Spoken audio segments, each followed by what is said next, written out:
for peaceful campaigns in these forthcoming November 27th, 25 by-elections. Kenyans are clearly hungry for change, and they see these by-elections as a chance to register their feelings about the current regime. That dissatisfaction is real, and the regime knows it. That is why they are trying every trick to frustrate the people's will ahead of tomorrow's vote. But Kenyans are alert and they are ready. From the mountain to the lake, from the ocean to Kisii, the message is the same, #OneTown. During these campaigns, we have sadly witnessed a series of disparate and well-coordinated attempts to subvert the will of the people. Number one, the heavy and intimidating deployment of police officers, many of them in plain clothes, accompanied by brutal attacks on opposition leaders and supporters. The intention is clear: to scare voters away from coming out in numbers they intend to tomorrow. We have seen this in Narok Town, in Malava, and in Bere North. Unmarked famous Subaru foresters have been roaming Chicago and Malava not to protect citizens, but to intimidate them. This is unacceptable in a democratic nation.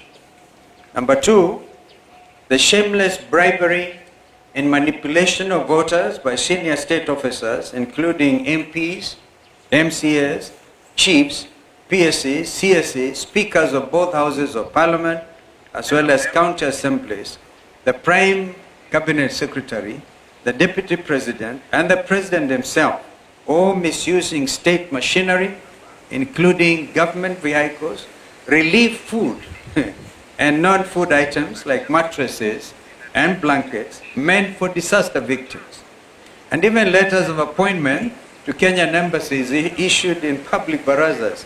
I think we have all seen this. This is a misuse of public trust and public resources. Call it plainly abuse of office by this current regime. Number three, we have credible information that the serialization of 820 printed ballots, that's very important, 820,000 printed ballots was not done correctly and not properly inspected. This has created a dangerous loophole for ballot stuffing through extra or unaccounted for ballots. We are further aware that 30,000 pre-marked ballots have already been dispatched to the targeted battleground areas of Magarini, Malava, and Bere North through compromised presiding officers. This strikes at the heart of electoral integrity. Fourth, we have seen extended and illegal campaigns conducted by regime agents well beyond the official campaign period, escorted by police officers and accompanied by hired goons. This is a deliberate attempt to tilt the playing field and subvert the will of the people. Number five, violence is being prepared and deployed as a tool to cripple these by-elections. There is a well-coordinated scheme involving sections of the police, hired goons, and compromised IEBC officials. In Malava, for example, hired goons reportedly under the command of Lugari MP Nabi Nabwera are expected to spark violence using pangas and drungos and other crude weapons. They are to be protected by police, including a special team which has already been dispatched from Nairobi and we're monitoring their movements, the infamous Subaru unit. Once voting is disrupted, compromised IBC ballots, compromised IBC officers and clerks are expected to use that chaos to stuff ballots. We saw this pattern during the Gen Z protests, where police did not stop goons, but actually enabled. We have again seen police in Narok and Kabuchai captured on camera moving goons and distributing funds. This is a betrayal of the oath to protect. Finally, ladies and gentlemen, as we stated on November 20th, there is a deliberate plan to misuse mobile phones in polling stations in ways that violate the secrecy of the ballot. The response from IBC has been weak and insufficient, with the junior officer Magarini giving a half-hearted explanation to an issue that demands the full attention of the chairperson and indeed the entire commission. Their silence deepens our concern about the integrity of this institution at this critical moment. The IBC, by failing to address the genuine concerns raised by the opposition and the media, and by neglecting to put in place the necessary remedial measures, continues to cast a long shadow over its own independence. This new commission now stands accused, not by us alone, but by its actions of presiding over a process whose credibility grows more questionable by the day. A democratic, free and fair election cannot be built on silence, on evasion or selective action. It must be anchored on justice. We therefore demand that the IBC rises to the moment and A, confronts and overcomes the challenges facing this by-election. This is the first true test of the new commission. They must either overcome these challenges or be overcome by them, squandering the little trust Kenyans still hold. The commission must assure all Kenyans that it is not entangled with broad-based masters. B, to our supporters across the country, come out in large numbers and vote for all united opposition candidates. Remain peaceful, but also remain vigilant. Document every irregularity and promptly report every form of electoral malpractice witnessed in your constituencies or in your wards. To our agents, you've been prepared for this day. Confirm that all ballot boxes are empty before voting begins. And check even any possibility of open windows where things could have been brought in and sneaked in. Do not abandon your stations until polling is fully concluded. Report every incident, from attempted inducements to photo taking inside booths to any form of voter harassment by police in uniform or in plain clothes. To the media, election observers and civil society organizations, please maintain maximum vigilance at all polling stations. Shine the light where others attempt to hide the truth. Expose every malpractice. This is what is expected of us as citizens of this country, that we have to dig in for democracy. E, the desperation of this regime is obvious to all. They are hanging by a thread. The writing is on the wall. The die is indeed cast. No amount of public money, no deployment of police, bullets or tear gas, and no intimidation of opposition leaders and supporters will succeed in silencing the will of the people. And to the broad-based operators clinging to their last straws, let it be known the people have already spoken. At this defining moment, we urge Kenyans to stand firm, stand peaceful, and stand together. Let us prove once again that no force, however desperate, can overcome a united and a determined people. The will of Kenyans is sacred. It cannot be bought, it cannot be bullied, or indeed it can never be broken. Tomorrow, let us vote with courage, guide the vote with vigilance, and move forward with faith, knowing that the truth may be delayed, but it cannot surely be denied. May God bless Kenya and all of us. They were printed out in Greece, and the policy for by-elections has always been, you print locally. The Kenya Literature Bureau, for example, has been in that business.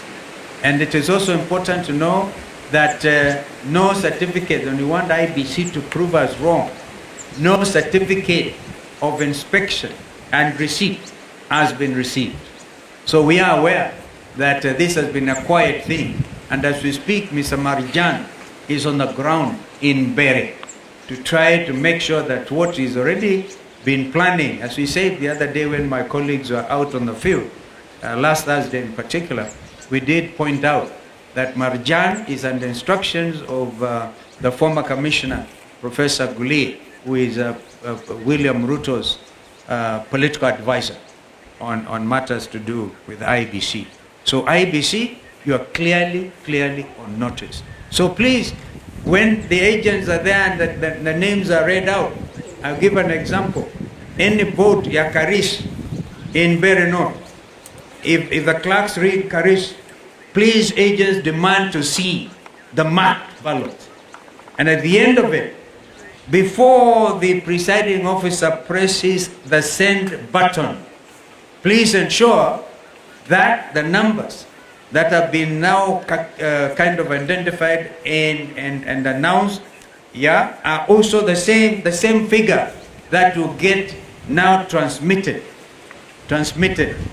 by the send button. We are saying this because we are aware in the case of Mbereno, 15,000 ballots have already been particularly voted. They have already marked them. And so the idea is that they are going to make them, they all be met now at the constituency tallying center. And therefore, because of the lack of serialization, which you have talked about, anybody can mark and serialize everything. So we are pretty aware, and I must thank Kenyans. Kenyans are very smart. That's why my brother said they cannot be like some of our other neighbors. This is Kenya. Thank you. In the strongest terms possible of this state-sponsored violence in Kapuchai, in Narok, we saw some feeble attempt by IBC in Kasipul to do something, and they have been silent on these other things. A real time attempt, and by the way, these were scheduled political rally campaigns within the framework, and you can imagine what would have happened to Governor Natembeya out there. And by the way, it was supposed to have been around as well, but I think his party leader has spoken. Why would Murkomen want to issue a statement kusema they have withdrawn the security of leaders at this time? Atu wanachunguza. Sasa wanachunguza what is pretty obvious, that the opposition rally in Kapuchai, and of course under the arrangements of Mheshimiwa Kalasinga, whose home was raided, we have not heard of arrests of those people who went actually kwa Mheshimiwa na kuharibu kila kitu. Hatujasikia kwamba wameshikwa. What are they trying to do by saying they're investigating? We have not heard one thing by APOA, by the way, Independent Police Oversight Authority. Even when people were stoned in Murang'a that time, peaceful things, people went all the way to police headquarters, to IPOA, make a presentation. We never heard them come back. Please, Kenyans who are in those positions, know that tomorrow you may want to get things done the way we want them done. Because you will be on the receiving end, God forbid. So we have to sort out this country while time is on our side. Kama kuna swali, because that ballots, wanaanza, we have got this from real time, by the way, on people who are everywhere. Some in Kasipul, right? That were in Arukwa serial number, therefore giving, I think those are the numbers, zile zimerukwa, ndizo wanataka kutumia, waweke ballot stuffing, alafu waonyeshe ndizo hizo. Kama wanavyosema ndugu Rigiji, kwamba ikifika saa 11 usiku, saa 1 jioni wanazima mataa na kuintroduce those ballots. That's why we are saying the agents for United Opposition, wawe macho from 5 o'clock in the morning to make sure the ballot papers are completely empty, to make sure hakuna mtu anaingia pale mwenye silaha, to make sure hakuna mtu agent waangalie kama kuna watu wanaenda kupiga picha kwa secret, to avoid the secrecy of the ballot. Waangalie hiyo yote, wawe macho na wasilale kwa kituo. mpaka mambo yajulikane. So that's including what I said. That's absolutely vital, because if the presiding officers, under instructions of Marjan, are able to press the send button to the constituency tallying center, kwa mfano, or to the ward tallying center, what that will mean is that number may be different from ile imehesabiwa 1 2 3 4. Ehe, Karisa amepata hii. What is your name, sir? Koenga naye amepata hizi. Sasa inaenda kitu tofauti. So the whole thing is the agents, and we have told our agents to be thorough. To be thorough. Lazima tukomeshe wizi wa kura Kenya hii. I think for Kapchai, and we are talking about Kisa East, the main